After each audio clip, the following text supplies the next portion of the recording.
აბიტურიენტებო და მომავალო სტუდენტებო, მშობლებო, განათლების რეფორმის სახელით რეჟიმმა ახალი სიურპრიზი გამოგვიცხადა.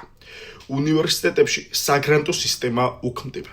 არ ვიცი ეს იგჟე რას ემსახურება, მაგრამ გრანტები არა მხოლოდ აბიტურიენტების მოტივირების და შემდგომში სტუდენტების ახალისების სამართლიან მექანიზმს წარმოადგენდა, არამედ უამრავ წარჩინებულ სტუდენტს დამსახურებულად უმსუბუქებდა ფინანსურ ხარჯებს, რომელიც სტუდენტობის ასაკში მძიმე დაწევთ ადამიანებს და გარკვეულწილად აკომპენსირებდა იმ შრომას და მატერიალურ ხარჯებს, რისი გაწევაც სტუდენტსა და მის ოჯახს უწევდა აბიტურიენტობისას. მგონი ამის ახსნაც არაა საჭირო. თავის დროზე 100%-იანი გრანტით უნივერსიტეტში ჩარიცხვა მომცა შესაძლებლობა, რომ სწავლისთვის განკუთვნილი დროის მნიშვნელოვანი ნაწილი მისი საფასურის გამომუშავებისთვის არ დამეთმოდა, მთლიანად ყოფილიყავი კონცენტრირებული აკადემიურ ვალდებულებებზე.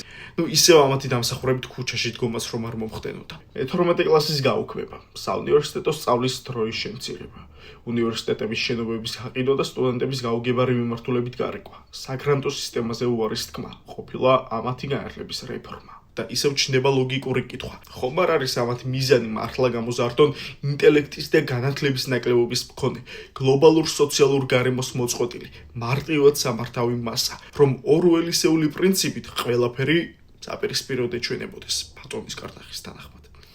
ანუ მარტივად რომ ვთქვათ, კოლექტიური ხატია სიჭინავები. ეხლა რაც შეეხება მართალი არ მიყურებია განათლების რეფორმებისთვის, მაგრამ გადასარევი რეფორმებია. თავარი პრობლემა სიამტლეში ჩვენშია, რომ ყველაფერზე მიმყოლდა მდუმარე მასად გვაქციეს.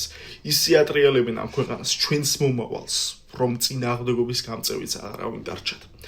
ასე რომ გამოვფხიზლდეთ მეგობრებო, გამოვაფხიზლოთ ერთმანეთი და არავის მივცეთ საშუალება თავის ხოშზე ატრიალოს ეს ქვეყანა.